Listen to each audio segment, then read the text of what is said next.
Welcome to the Real Triathlon Podcast. I'm your host, Garrick Lowen, here with Nicholas Chase and Jackson Lund.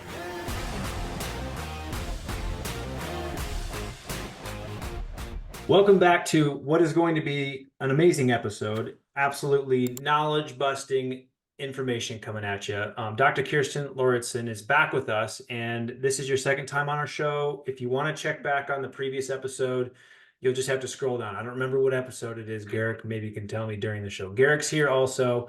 And Dr. K, thank you so much for being here. Thank you for having me. I'm honored to be invited back. Well, you obviously are a wealth of knowledge, and everything you're working on now, it just resonates with kind of where a lot of athletes' mindsets are. There's a lot of, I typically don't put myself into the mainstream news outlets ever because it's like scary and depressing, and I don't like to do it. Garrick watches Fox News all the time. I don't know why. No, I'm just kidding. I don't watch any mainstream news. I get all my news from real news, no bullshit on Twitter. Yeah, news is like through social media now, isn't it? Yeah. So some of the topics we're going to cover today are going to be for sure more around sports performance, some stuff that Dr. K has been working on recently. And I think we'll kick this one off with probably one of the more relatable topics that I've even experienced as a coach. And I can't wait to get your thoughts on this, but something I tell my athletes on the regular is you are what you think most of the time. And I think that relates to feelings, to upbringing, and no matter how much good you do, physically putting in tasks in place to curb hunger, weight management, strength, whatever routines, if you don't feel good about it and if you're stressed about everything, then your body carries a lot of that load and it doesn't change. And that's a great way to bring you in because I think that's what you've been focusing a lot on. So have fun and let us know everything we should be thinking. Okay. Wow, that's a very open-ended question. Well, I think and feel free to if I say something and there's something you want to me to expand on, feel free to guide me that way. But so I think really, as you mentioned, we are what we think. And I that is quite literal. And it is literally that way. And I think we kind of brush over a lot of what the role that our mindset plays in what we experience in our life. What's really fascinating about the subconscious mind, and you mentioned like upbringing and all of these things, is that it is developed really between the ages of 0 and 8. That's it, really. I mean, we obviously do build a lot more like beliefs and belief systems as we go into our teenage years. And then there's many times where we create things like fragments and parts of ourselves because we start, kind of battling and conflicting with things that we face. And then if you experience any sort of trauma or anything like that throughout your life, there's going to be added in bits on that as well. But what's fascinating is that so much of what we do as adults is really based on those years of us between like 0 and 8. And I give this as like a really good example of how I look at where we're at now. And it tied back to when we were like 0 to 8 years old, is that, how in school we learn, and then we get tested. Well, in life, what ends up happening is we actually get tested, and then we are given the opportunity and or the responsibility to learn. And that is kind of now how I've shifted and changed how I really see when somebody has like a chronic health issue or is facing and putting this maybe into like the perspective of, yes, obviously health, because athletes are usually very focused on health, but also in the perspective of like, if you set a really big goal for yourself, like maybe you want to improve your PR, you want to be in the like 10-hour Ironman, realm or anywhere in that phase. You've set a very big goal for yourself. Life will give you the test in order to relearn what you need to learn so that then you can get to that place where you are the type of person that is able to accomplish that goal. Like you see people literally when they lose like a bunch of weight, they will quite literally tell you that they had to become a different person in order to do that. So this is kind of how the like I really am starting to shift how I'm looking at the human body from a very holistic level. And when we start talking about that, that we are our thoughts, the subconscious mind is made up of a lot of like our belief systems, right? So limiting beliefs, sometimes stored negative emotions, and also then what we tell ourselves, and those make up the thought patterns that we have. And then those thought patterns turn into our actions. So when you have someone who's like, I just don't understand how I always end up burned out or overtrained, or I just don't understand how I always end up like injured or really fatigued, or I don't understand, how this specific situation in life keeps happening to me no matter what I do. I think the most, how many listeners right now have said, why does this always happen to me, right? Like, I think Yes. that's manifestation right there, cause and effect. Yes, and that is because you have learned patterns over time, that those same thought patterns happen, that then are they are the patterns that are reflections of what's going on in your subconscious mind, those beliefs, sometimes limiting, sometimes not. But those are then that guide our actions, and then we end up in that same pattern over and over again. So you have to go back and discover what it is that is underneath all of those things, so that you can relearn new patterns and pass on the old ones. And that is one of the ways that we're able to kind of get to a new place. So yeah, there's a lot That there, but I've got another example too, and this might relate to others. And this is a pattern I have not been able to break for my entire life. I don't know why, but anytime I've had a relationship with anybody, specifically a deep, intimate relationship, wife, what otherwise, everybody always asks, how are things are going at home, and then of course when they're going well, things have been going great. I just don't know why we fit so well. We've just been getting on better than ever. And to that same day, within hours, we will have a fight, like an argument over nothing. And I've read this in a psychology book somewhere, and heard somebody talk. It might have even been Jordan Peterson, but he was, essentially saying that we kind of cue ourselves up for these patterns over and over and over, and we also have to create drama sometimes to validate what we've already said. And saying something over and over enough kind of tricks ourselves into feeling like, is that real? What's the probability of that going south? So I think for me, that's a pattern that I need to figure out, but that can happen with literally anything that we do or think more often, right? yeah. But my favorite saying is perception is projection. So what we perceive about life, again, is based off of our filters. It's based off of our belief systems. It's like, how when you walk, well, actually, let's say we're in a conversation with people, and in that same conversation afterwards, you could ask each person what they took away from that conversation, and each one might say something entirely different than the takeaway that you had. Well, what ends up happening is that each person is filtering all of that information through their own perceptions, through their beliefs, through their emotions, and one person even might be getting triggered by something specifically, and then the other two are like, "What the heck is wrong with you?" Like, what's going on there? And what's happening is your brain is filtering through what you have created. And so then, when we say, and we get into to what we're looking at as far as our life goes, and then what we're projecting, in your conversations, right? Of like, oh yeah, everything's going well. Well, then later that day, your brain will oftentimes get triggered by something, because it's looking for evidence of the things that you believe. Mhm. So when you change that belief, then your brain doesn't do that. It actually, and then we get the chance to rewire the brain.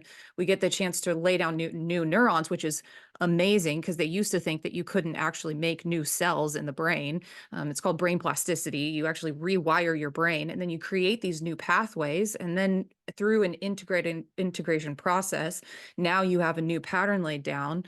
And it's just really wild to see, because people are they are who they are, but they become like better versions of themselves in a sense. And it's cool to get to see what happens. And as for that point, like you might be working on health, but you see benefits in your relationship, you see benefits in your work life, you see benefits, in other areas, because this is going much deeper than just the like one problem or thing that you think that you're facing right now.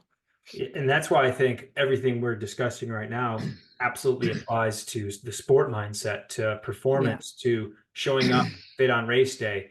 The biggest problems I run into with working with athletes sometimes is, we run these major buildups. We've got a lot of confidence building through training. We're still reserving some for race day, but that race day, some people just fail on the day for a number of reasons that they've almost projected through their training program, whether it's lack of confidence or if they have one bad session in the final 2 or 3 weeks, it can put a little bit of speck of doubt. So I think when you're thinking about how to prepare for a race, and if you are one of those athletes who does have great training at all times, but on race day it falls apart, what kind of advice and what do you think is some, I guess, homework these athletes could do to almost identify some of these problems that are limiting performance ahead of time to where they don't show up and make these same mistakes? Well, That with was a lot. anything, It's a lot. no, yeah, it's good. This is good though. So with anything and with confidence, especially, it's all based on, well, there's a difference between confidence and competence, right? Because you can have someone who is very confident, but there are also with like with like no experience. But then when we are looking for competence, it's when you've combined so many different experiences that then lead you to being confident, and you get the confidence along with that because now you've kind of overcome the fears that happen. But on race day, especially, I actually work with a lot of athletes around that fear the night before that keeps them up, that anxiety that's like pre-race jitters that they can't sleep. I see it a lot. It's actually one of the kind of pillars that I always make sure to ask about and look for when I take on an athlete, because I just want to make sure that they are able to get as best of sleep as they possibly can the night before. Although we know that it's the night prior to the night before that is really where it's really important to get good sleep. So that is just even one there's a takeaway. Here's one shift for your athletes, is that number one, it is the night before that is the most important for sleep. So if you aren't getting, if you're having a little bit of trouble dialing down that night before, you can just tell your brain, like, it's okay, we're all right. We'll just, figure out something to do to kind of keep ourselves busy, but we'll fall asleep and it's okay. But one thing to always do, especially if you are the kind of person that just notice that things are just always kind of falling apart on race day, is to just take a step back after race day and start writing down, okay, what happened here? What happened? What were the thoughts that I was thinking? What are the things that I've been telling myself? What's the language, what's the wording that I've been telling to myself all day long and leading up to race day? Because sometimes you'll hear people and they'll say, well, I hope it'll go okay. Okay. Yes, I know, like, I hope it will go okay too, but also, like, when we inject that self-doubt there, right? Like, yes, I know that reality is that it might not go okay, and there might be plenty of things that might go wrong. But also when you start thinking like, well, the most likely things are going to go wrong because they've always gone wrong. Well, there's your belief right there, right? That is the limiting belief that you're operating off of. And then now you're just continuing to create that and recreate it over and over and over again. So it can look like that. It could also look like, and maybe this seems a little far-fetched, but I do see it often, is like especially with high achievers and high performers, we oftentimes from a past time frame. So when we were a kid, we learned that our worthiness and our feeling of that we deserve anything is based off of our achievements. And so if you have something like that as a part of your belief system, whereas seeing it as like, you are worthy no matter what, no matter what happens, no matter what you achieve or what you do. It doesn't really matter what it is. But if you have all of those tied together, then what can happen on race day is it's a heavy burden to bear, right? Like we want to then succeed because we want that achievement. We want that worthy, we're tying into our sense of self-worth. So then when it all falls apart, it really takes us down. And then it's just this negative spiral that continues on and on and on. So these are just like some examples of what can happen on race day that I see often, at least, that are what they're patterns that just need to be looked at and addressed. And then, so takeaways would be definitely to just like list out everything that you possibly can, because once you know and are aware of what the things are, then number one, you can find resources, get resourced up. That's what we call it, right? Is get resourced up, find the things that you can do to help shift those things. And then sometimes too, all it really takes is just taking a look at, what did I write down? What are the thoughts I've been saying to myself? And what can I do to shift that? And I can practice that during practice and training. Yeah, I think that's such a good takeaway.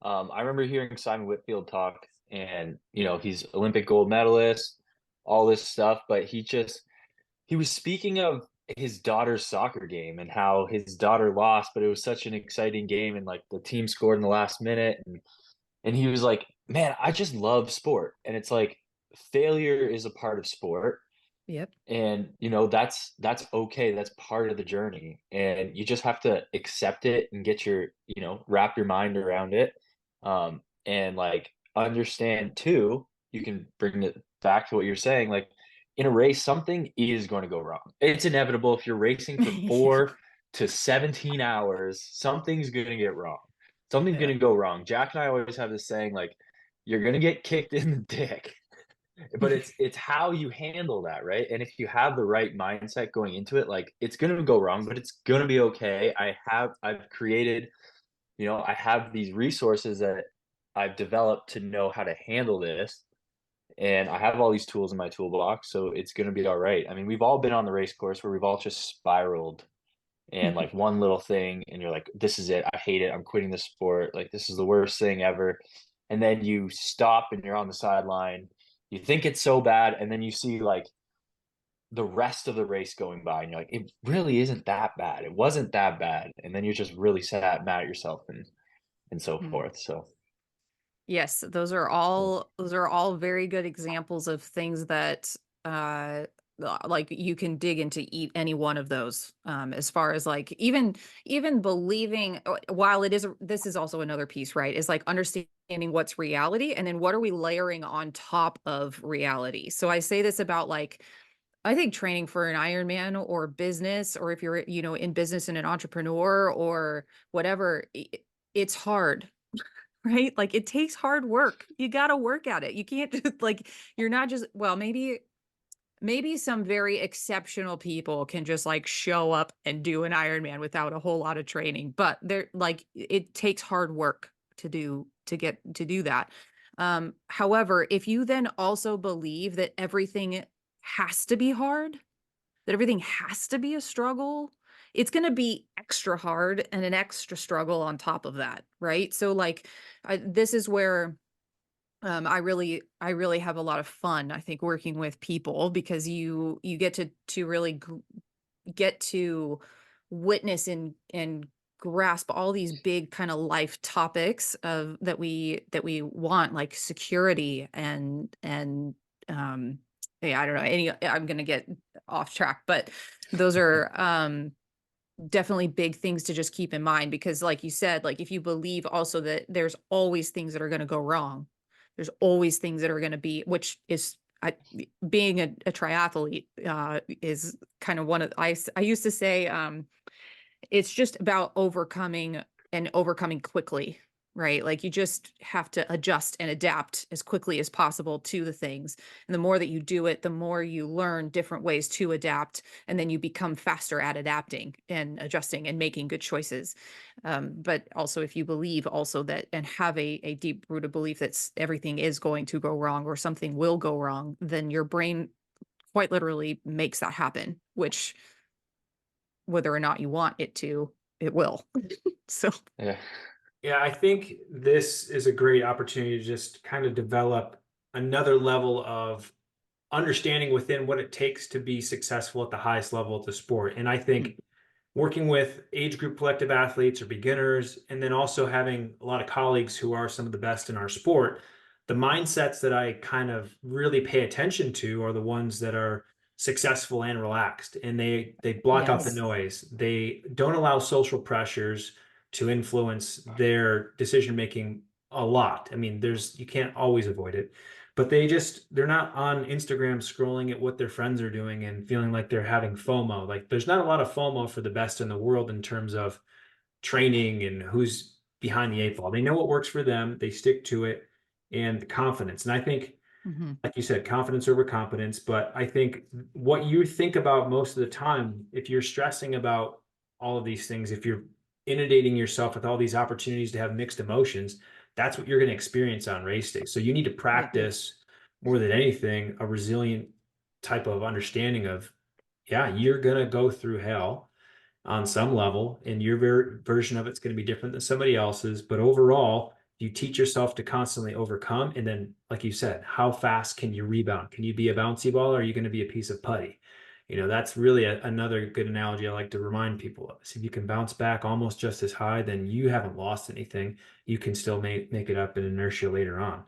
But when it comes to training those things, Dr. K, like, how do you think there are some triggers that we all have, and there's some, I guess, patterns we develop. I guess it does come from that early in stage life to where we need validation, we need to feel good from X, Y, and Z to feel accomplishment. But as we're trying to change and repattern, are psychedelics a good way to repattern? Are identifying triggers? How do you recommend athletes now to kind of fix some of these major issues? Yeah. Well, here's the so yes, there's a lot of different ways actually that you can shift your beliefs. But first and foremost, whether you do no matter what you do, you have to have some sort of system or way of becoming aware of them. So what I give my as like a thing to do, like tasking, is to kind of take a step back, and it's almost like you're collecting data about your life. Now, when I work with people, I just talk to them in a conversation and I'm collecting data while they're speaking. And it's telling me a lot about, okay, well, they just said fear. They just said they get frustrated. Oh, they just said they get sad. Oh, they just said they feel guilty about whatever. So like I'm collecting a lot of data as far as like what they're thinking, but you can audit yourself. You can audit your day, you can audit your week, and you can start looking at how am I interacting with my day. So if I find myself feeling like that workout wasn't very good, but I'm feeling that way a lot, well, that's going to give you some data there. If you find yourself having a really hard time recovering and actually like taking a time to rest, and you cannot sit still. You feel like you always have to be doing something. That's data, because that's going to give you an insight into what's going on as far as your patterns and what you believe around those things. Additionally, looking at what's triggering you, what are you venting to people about, right? Like, what are you feeling like you need to like offload? What are you feeling like it's getting you all worked up and uptight, right? What you mentioned, a lot of the elite athletes, they're very calm. Well, part of getting to that place of being very, very calm is looking at and digging through a lot of these different like beliefs and things, these emotions, and processing them, integrating them, through that process, you end up taking your nervous system from that fight or flight sympathetic state that I think people are hearing a lot about right now, to more of a parasympathetic state, which is where we have a lot more creativity. We have a lot more recovery. We rest, we heal, we digest well, which is also really important. I think so many people have digestion issues, and part of it is just because they're stressed out of their mind and they're like loading things on top of themselves, and they can't seem to figure out why they, continue to have digestive issues. But if you keep doing more and more and more, and your body's like, hey, I need to actually take a break, that's the outcome that you get. So Well, real quick, I think the digestive issues are just terrible in this country. Anytime I travel and there's like an airport bathroom, it just sounds like a war zone. I don't know yeah. how folks are existing with this level of discomfort or whatever it Yeah. must have before they got to that level, man. We gotta Yeah. Yeah, gut stuff. We can talk about that too.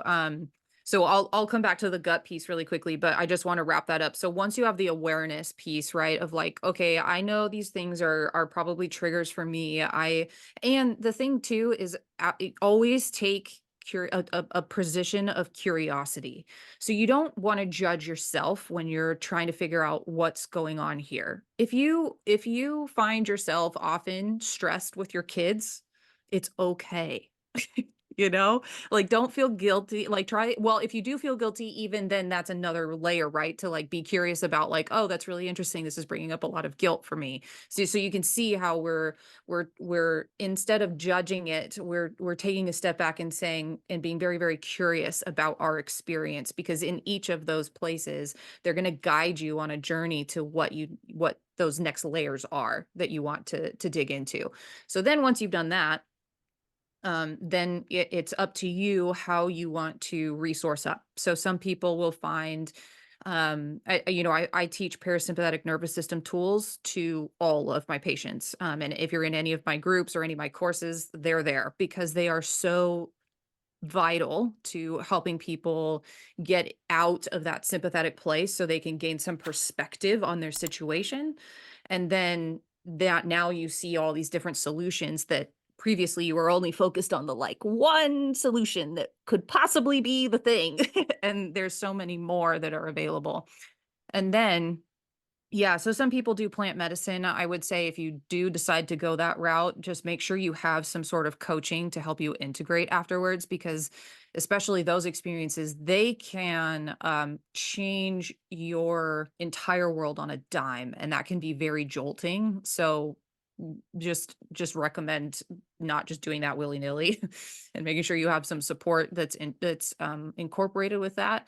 And then like what I do, and there's a lot of different ways that people work with the subconscious mind. So you can see certain therapists work a lot with the subconscious mind, like EMDR, things like that. And then I practice, I'm master certified in something called neurolinguistic programming, which has its own, some people hear that and they have their own preconceived notions of what it is. But essentially what you're doing is you're just using language and you're listening to what the person has that's going on. And then we use a way of getting into the subconscious mind to clear out where they created that, as I said, between 0 and 8 years old usually, but it can be other times as well. And Wow. you relearn something new. So that's to round out your question there. And the really big piece of that is making sure that you also are able to integrate it, because you want to make sure that, as I mentioned previously, you want to rewire the brain. So, when you start choosing to, well, okay. And here's the other thing. It seems a little bit hard to do, I think, at first, but you're always making choices. Like, you're always making choices. You're choosing to think a certain way. You're choosing to do a certain thing. You're choosing a lot of things.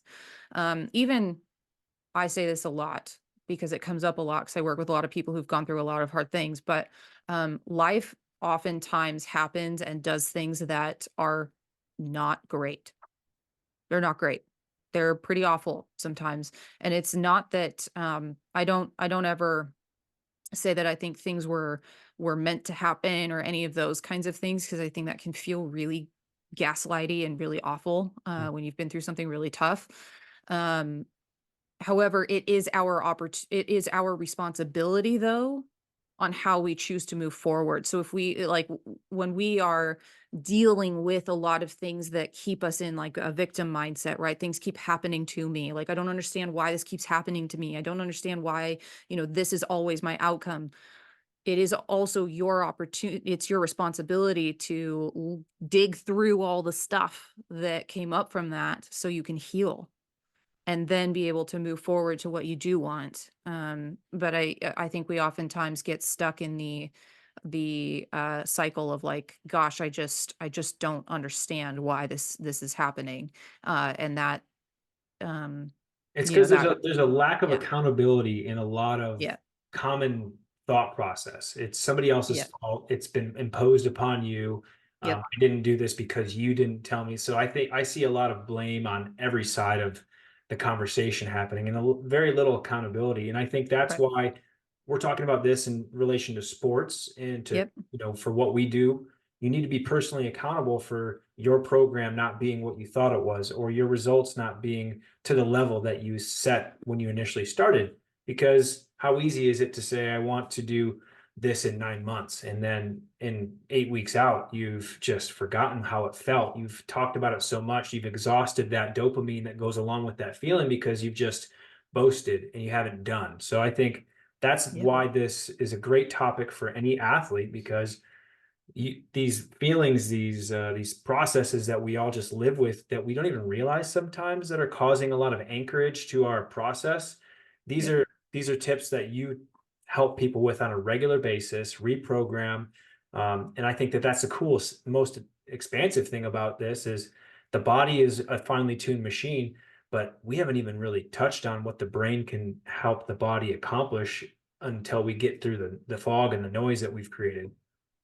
yep. I call it taking a top down approach, but then also a bottom up approach. I think you looking at the body holistically to me means addressing both the mental body, so the thoughts and the things that you have, looking at your emotions. How are you using your emotions as a guide, or are you just finding yourself wrapped up in emotions a lot, or just ignoring them completely? Just pretending that they don't exist. That's the best one. Yeah, right. I was that way. Like I went into my first session, like training, where I learned what I do now. And I said, my coaches love to tell this back to me, but they were like, you came in and you were like, I don't do emotions. Not my thing, That is emotion. just not my thing.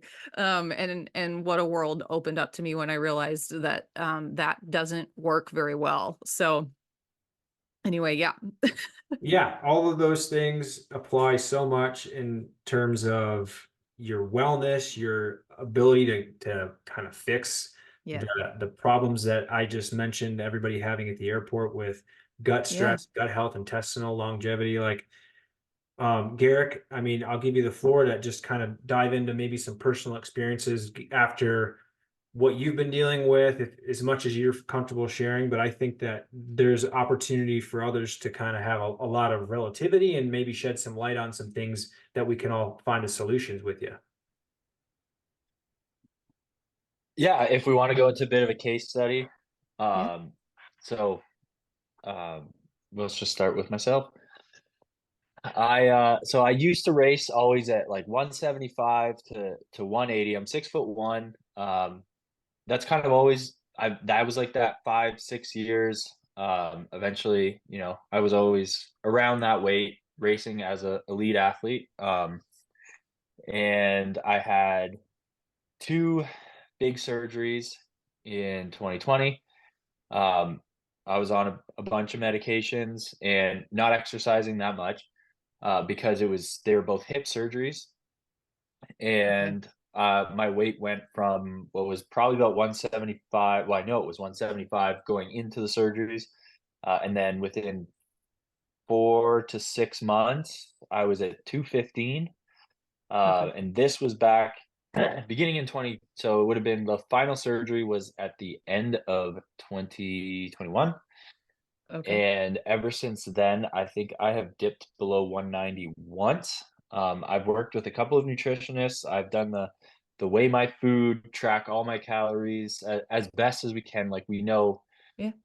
it's still a guess, but track heart rate across swim, bike, run, lift throughout the day. Have an activity tracker on me. Um, and we were at a caloric deficit, Okay. fairly substantial caloric deficit, every time we tried it.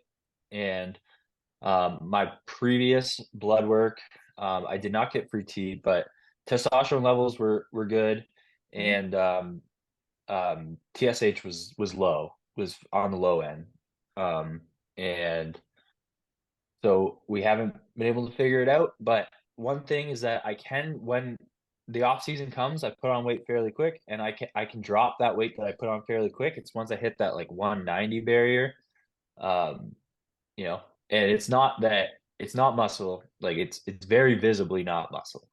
We can say that. Well, I haven't had a DEXA scan or anything, but well, yeah, real and I've quick, never Garrett, attacked. Yeah, go I ahead. wanted to, I mainly wanted to put you on the spot and bring this up because this is common amongst a huge athlete load everywhere. You know, putting on weight, taking off weight, getting in shape. How does it stick around, and how do you, as a current high performer, maintain fitness with a couple extra kilograms you'd like to get rid of? And I think that's why I wanted to bring it up. So thanks for, giving us a deep dive. But obviously, there's a lot of questions, as Dr. K will now probably nail you with. Yeah, Yeah. and So go ahead. in terms of training's good. Like I peaked last year. I was able to peak at 30 hours a week, fairly consistent. Sleeping is good. I sleep 8 to 10 hours a night plus 3 naps a week.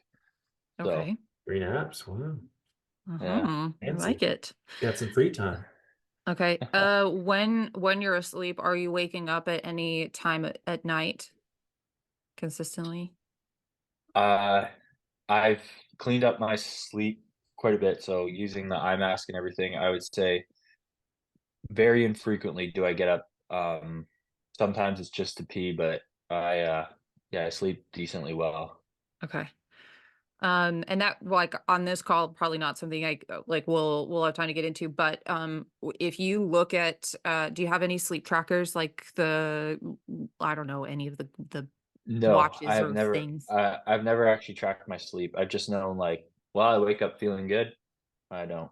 So, Great. Okay. And then do you have any dips in energy throughout the day? um, during work days, yeah, I'll hit a lull around 2 o'clock. Okay. Um, when I'm in the office, but Hmm.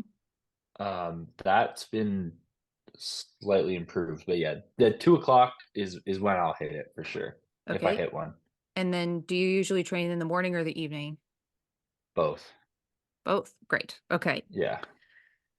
So, um, ended surgery, last surgery was in 2021, and then medications, you were on antibiotics and also probably some painkillers. You don't have to tell me specifically, but anything else Yeah, I there? don't remember the specific drugs, but some anti-inflammatories as well. Okay. Okay. Okay. So when you've tried, so first, and I want to tie in for like the extra weight piece, for people who maybe haven't necessarily gone through a surgery per se. Um, I'm going to start talking a little bit here about the GI tract and the gut, so the digestive system, because yes, while, and you mentioned here, Garrick, that you've tried a lot of the different nutrition things. So I'm going to talk about that really quick, and then we'll talk about, well, not quickly, but we'll talk about that, and then we'll talk about the other people who are in the extra weight category, but maybe not, haven't necessarily gone through anything that would kind of qualify underneath what I'm about to talk Yeah, about I here. know we're on a limited time, so it's good to just like how you would approach this as a Yeah, practitioner yourself. perfect. Yep. So Yeah. when somebody has been tried a lot of the like nutrition pieces. They've already gone through the caloric deficit pieces. They've already gone through the macros pieces. They've already gone through a lot of those things. While yes, caloric deficits are effective usually for weight loss, they also, especially when you're training a lot at the same time, can create a lot of stress for the body. And if we have also a lot more or of other life things that are also increasing stress, we end up um, creating a situation for the body where it really struggles to lose weight because you've now you're starting to mess with the hormonal balance of how the body is functioning.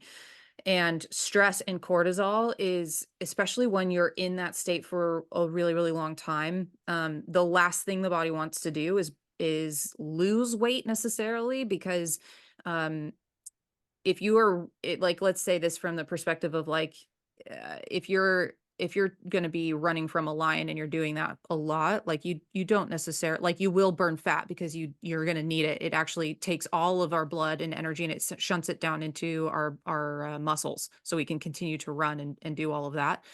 But when we look at what the effects of long-term cortisol are on the body, we actually tend to eat differently. We tend to, well, now this is with a caveat, because I also know that I'm talking to a lot of endurance athletes who need a lot of carbohydrates, but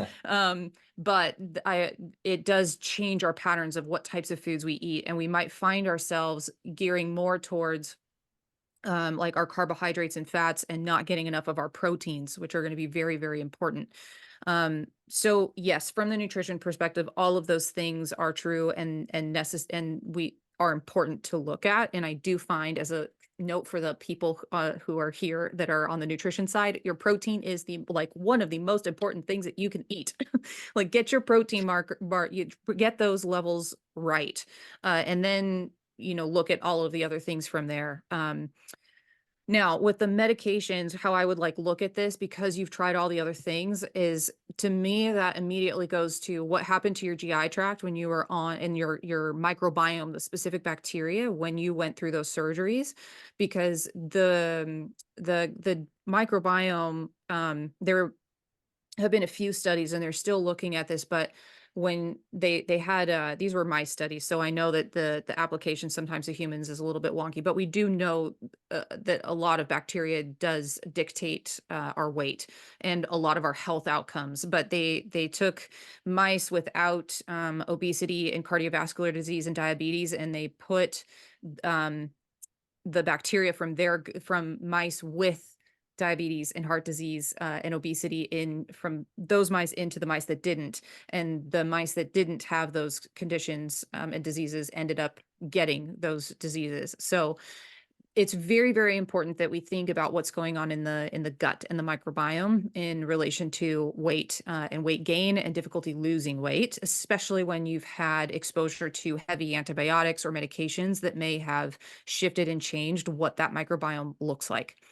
And then the other way that I would look at this too is that oftentimes with surgeries, they're traumatic for the body. Like, they are a lot. And we undergo this major thing. And while, yes, we've turned off our memory because we had anesthesia and we were out for the whole thing, the body does remember what happens to it. And I say this because I also just went through a C-section a few months ago, and it's a lot. These surgeries are big events for the body that take time to heal. And oftentimes when you see that your body is kind of struggling to get back to where it was beforehand, this goes back to that subconscious mind. Is there anything that needs to be healed and processed through that has to do with the surgery itself? So, and I say this because there's so many people that go through surgeries, they go through accidents, they go through significant health or things in their life, and then afterwards they're like, well, the last time I felt well was before that, right? The last time I felt this specific way, or I had this specific way of being, was before all of that happened. So addressing what your brain may have experienced during that time is, while I know we're talking about weight and it seems like that might be so simple, there oftentimes, especially when you're not getting back to where you were beforehand, it's important to look at what's going on there. And then, of course, yes, looking at the blood work and things like that too. Those are going to be things to look at as well. But if you had low thyroid hormone, usually that means that we're erring a little bit more towards having a lot. So more of a hyperthyroid versus a hypothyroid situation. So my question would then be, this would be follow up for you, it would be to look at free T3, free T4. How are you converting your thyroid hormones? Because if your body is creating a lot of them, then my question is, do we have an issue as far as what your brain is stimulating to create a lot of it? So is it actually being used and converted in the cells? And then that kind of takes us down a whole other conversation that we won't have. But I had yeah. I had a bit of a kind of weird weight situation probably like 6 years ago. So I think all this blood stuff and it all resonates with me, especially when it comes to like the cortisone and then high amounts of training. But Yeah. then I was also doing dietary restriction because I was gaining weight during the period. And I was like, Yeah. Isn't that interesting? what the hell? And so I ended Yeah. up getting a full, very expensive blood test and spent a lot with a functional medicine doctor. We fixed a lot of the issues over time, but I was like actually estrogen and progesterone dominant. And I was Mm, basically numb to cortisol because I'd just been producing so much, my body yep. just stopped receiving it. But I was also hypothyroid. My Okay. TSH was like 9. Oh, So okay. Garrick, I think like when it comes to the blood work, you've just got to figure out, with the gut, the blood work, and then also lifestyle stress. I think those are things that are probably all working together. This really, is it ever one thing? Is it, Dr. K? In my experience, no. So yeah, Which is why like I've collected as many of the things that I do now. It's just because like along the way you realize like not only for myself in healing, but also with my clients is like there comes a point where so many people in your office are some of them got well up into a certain point and then something's not working. So then you go, okay, well, like what the heck am I missing? What's going on here? And then you end up with another piece. So, you know, it's a never ending process. yeah. What do you think, Garrick? What's next? You gonna just go get her all done? I think I'm just gonna keep restricting my calories. That's been fixing it. Uh, yeah. Um, no, I think it's good for people to like be aware that there's resources past like your PCP, and because Mhm. they don't really know, especially if you're an athlete, like they always think it's calories in, calories out, which is what they're taught in the one slideshow that they did when they went to medical school. They had 2 But slideshows now. They fixed it. oh, two, okay. Yeah, one for restricting your calories and one for macros. And then they teach you the food pyramid where you should just eat grains. And but yeah, so with you, Dr. K, Mhm. for people who are, struggling with something like this, so what resources do you provide with them? And then Mhm. how would they want to, you know, are you a resource for them as well? Yeah. Um, so what I do oftentimes so I can do the functional medicine side. People have to be in Oregon State though, in order for me to really dive deep into that piece of it. So whether they travel here or whatever, that's just a licensing thing that I have to work around.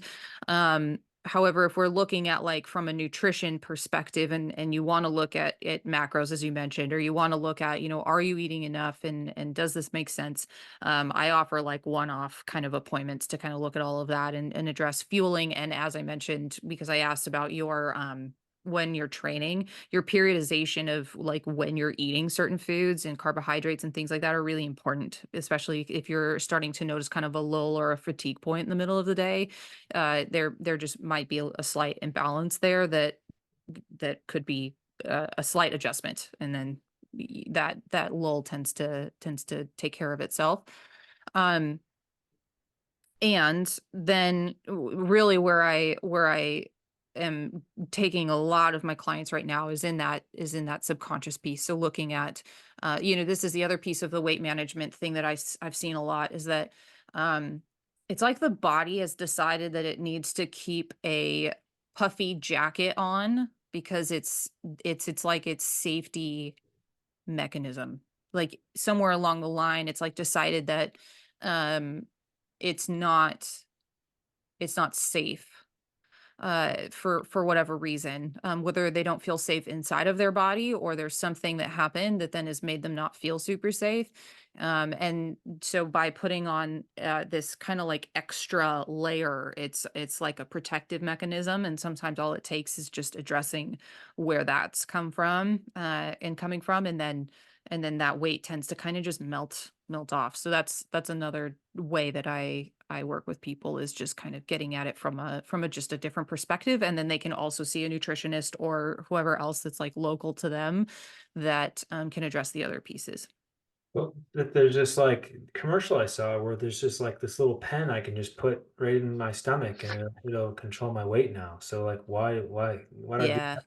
The thing that I'm really interested to see, honestly, on the other side is the side effects and what the impact these are going to have, because like a lot of them, I think one of the downsides like Ozempic, I think is one of them, and some of the other ones are that they will potentially take away some of your muscle mass.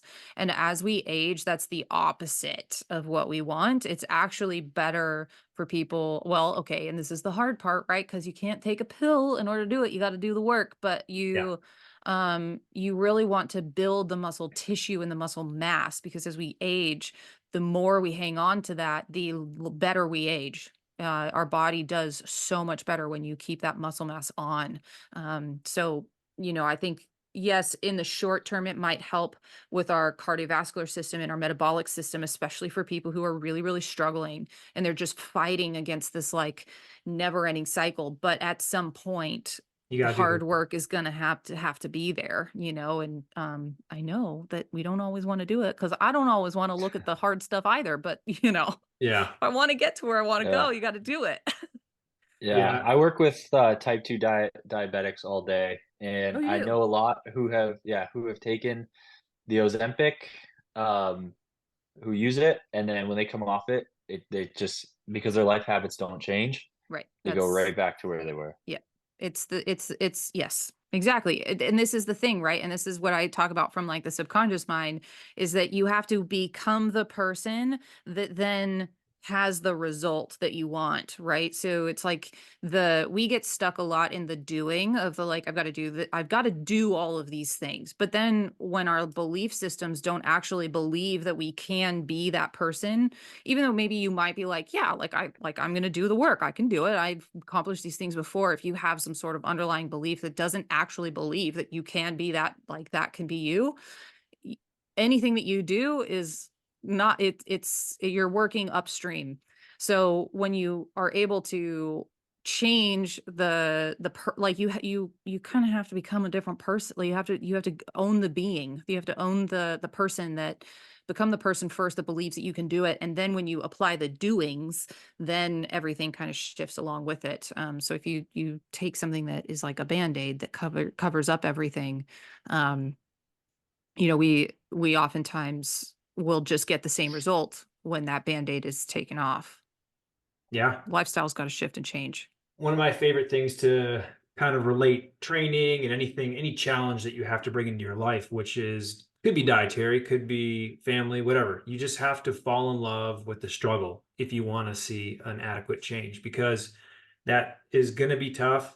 Everyone wants to get it done quick, fast, and in a hurry. But those results fade quick, fast, and in a hurry if you don't do your entire ecosystem, which is why we're talking about your mindset, your Hmm. ability to take what's outside and change what's inside, and how you feel about what's inside. So this ecosystem we're kind of bringing to all of the collective audience right now is just to, I think the biggest takeaway is just be aware. Be very aware of what you're telling yourself, how you're feeling about what you're telling yourself. And I think that I'm a prime example that if you literally tell yourself something and you put it out there sternly and you believe it at the same time, like I've never had a situation not deliver based off that belief system. And you can call it religion, you can call it just aligning your lifestyle to fall in line with those goals subconsciously.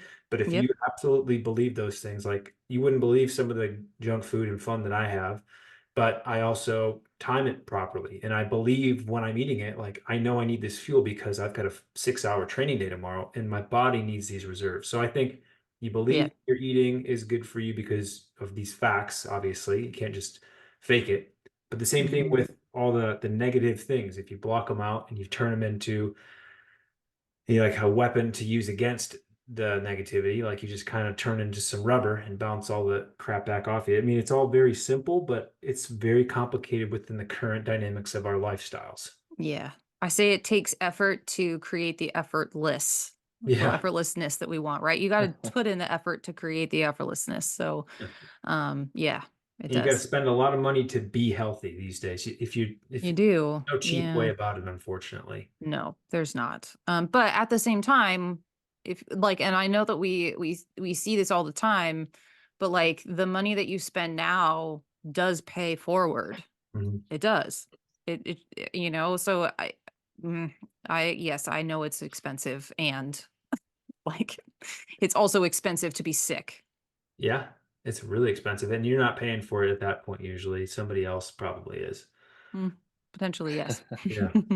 The US Mhm. healthcare system is still, there's a lot of free in there too. You just got to be smart. Yeah. Yes. So, we didn't talk a whole lot about PRs, Ps, and all that stuff, but I think this is an incredibly valuable episode for mindset training, resiliency, and taking some of these negative things that you've maybe been aware of, maybe we're putting them in front of you that you're a little uncomfortable about, but it's an opportunity to grow. So, Dr. K, with your practice and do you want to send people to your main website? Is it Dr. Kirstin? Yep, drkirstin.com is a great place to get in touch with me, or head to I'm on Instagram a lot. So it's the same at Dr. Kirstin with two eyes. I'm the weird one with the two eyes, not an E. Yeah, Kirstin. And you have a lot correct. of you've got a lot of talks on your website about, you've got a great blog with you talking about why is strength training so important for runners, how to Yeah. improve your golf swing, even, Yes, I have had some great interviews with people. It's been a lot of fun. Yeah, we're all over the board, but we've got something and actually I have a lot of new stuff coming up as well. Burnout, overtraining, fatigue. Also talking about, just as you on this topic of struggle, I know we're wrapping up, but on the topic of owning the struggle is also how do we also invite in some ease and flow there too, because Yeah. we want a little bit of both. So we've got a couple of things coming up soon that are really designed to help people get introduced to what this like subconscious work looks like, to then just see if it's something that might be for them. So lots And of stuff. your book, the Oh 30 yeah. day reset. I didn't bring that up Yes. earlier as I intended to, but it's a resource. It's a toolbox for daily tips. And most Yeah. importantly, I think you can never have enough recipes. Like you just can't. No, you can't. And I would say I did design it from an athlete perspective. There's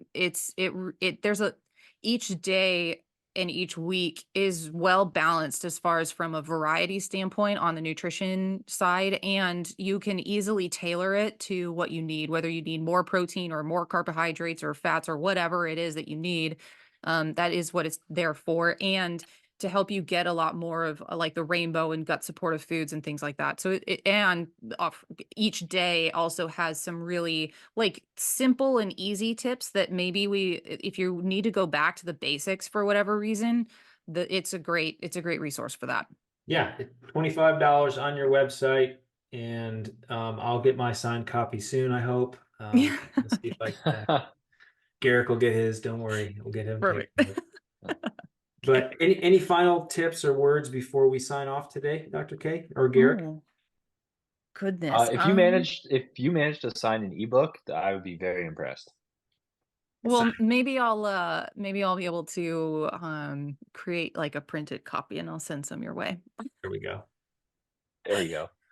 Yeah. All right. Well, any resources we will put in the show notes. This will be a video podcast, also available on our Real Triathlon page. Dr. K, I didn't tell you that. Hopefully that's okay. Totally fine. It's a good thing that I was, all ready today. Yeah, I would have if I was worried, I would have said Yeah. something. Yeah, never worry. Yeah, don't worry. I Normally, do have a 3-month-old, so you never know. Well, they are asleep somewhere. Yes. Yeah. if Nick shows up with his shirt on, it's going to be a video podcast. What is that supposed to mean, Garrick? I always have a shirt on, unless the scene is necessary to not have one. But thanks again for coming on. Yeah. We'll bring you on again, hopefully sooner than we've had this. Probably at least. This is almost exactly a year. Yeah, I was thinking it was probably close to it. But yeah, we love checking in, and thank you so much for all the work you're doing for athletes and for those in need. So if you can find the show notes, click on it, follow Dr. K, and thanks again. Awesome. Thank you.